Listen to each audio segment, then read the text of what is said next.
the top, running and owning the resources so our people don't have to suffer. So I think we need to be talking about celebrating that we're a new class that's about taking the business of running this country in a new direction. So come on now, show me some love.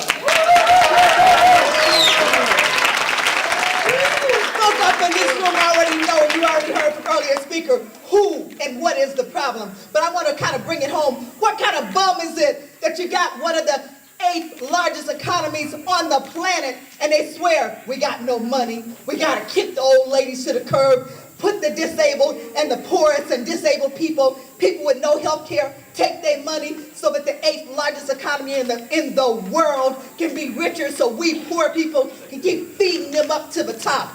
It can only happen because we have bought the hype, we stay asleep, we stay divided, we allow this BS that, oh, the immigrants must be the problem, when we can see the computers taking these jobs and filling in the spots. We need to have those computers and those resources running for we the people so that we can talk about cleaning up this mess that these corporations, can anybody hear BP, when they can indeed kill a whole ocean. It is time for the working people who built the wealth of this country to take it over and run it in our own interests. It is time. And instead of this mess, like the brothers and sisters in Greece, they woke up and did some things. When they were told it was time for austerity programs, because that's what they're telling us in California. We got to make sure that the rich can keep getting rich all over the globe.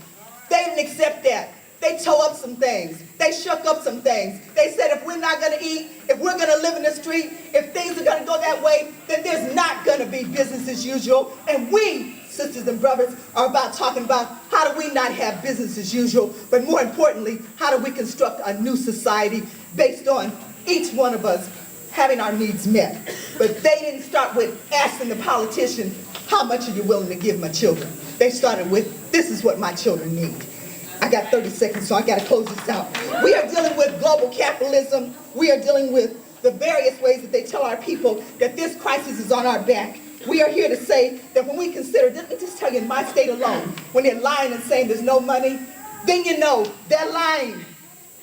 In the same year that they took $20 billion out of the coffers of the people, the working people who built it, they gave billions of dollars of tax cuts in that same year. They didn't come and put it as a vote.